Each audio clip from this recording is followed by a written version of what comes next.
Bakit nga ba sinisisi si Kiefer Alas sa nangyari kay Rene Baterbonia? Ito ang tanong ng maraming netizen matapos ang trahedya sa Dipaculao, Aurora. Sa kabila ng pagiging isa rin sa mga muntik ng malunod, si Kiefer ang naging sentro ng matinding pambabatikos sa social media. Pero ano nga ba ang dahilan? Bago natin pag-usapan ang issue, kilalanin muna natin si Kiefer Alas. Isa siyang rookie ng Ateneo Blue Eagles at isa sa pinaka-aabangang batang basketball player sa Pilipinas.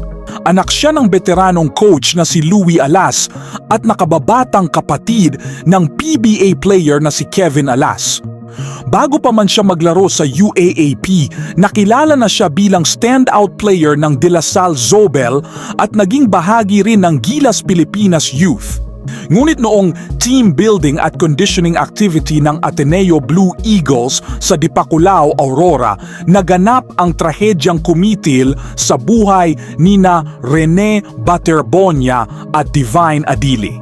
Habang nagsasagawa ng running drills sa dagat ang mga manlalaro, biglang lumakas ang alon at tinamaan sila ng malakas na rip current na humila sa ilang manlalaro palayo sa dalampasigan. Isa si Kiefer sa mga tinangay ng agos. Ayon sa kanya, paulit-ulit siyang lumubog sa ilalim ng tubig at umabot pa sa puntong inakala niyang hindi na siya makakaligtas. Sa kabutihang palad ay nakabalik siya sa Pampang, ngunit hindi na isalba ang buhay ng kanyang dalawang teammates. Matapos ang insidente, mabilis na kumalat ang iba't ibang haka-haka sa social media.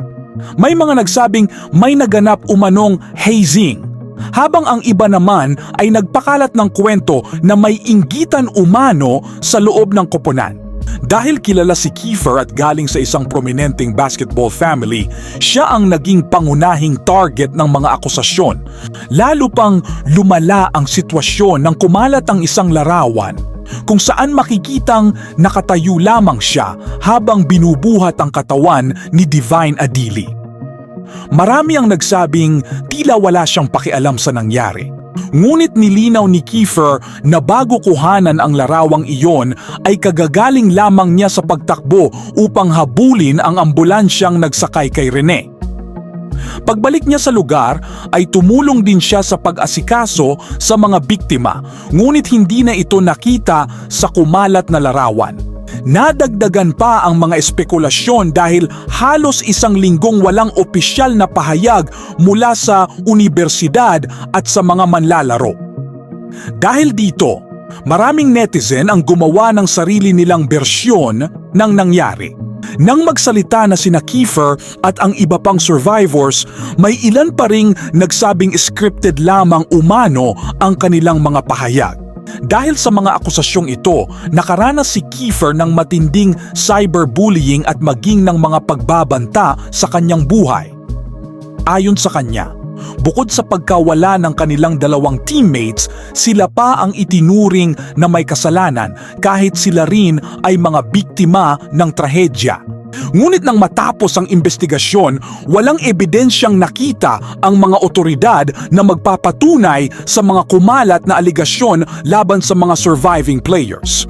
Sa halip, nakatuon ang investigasyon sa umano'y kakulangan sa safety protocols at sa naging pamamahala sa isinagawang training.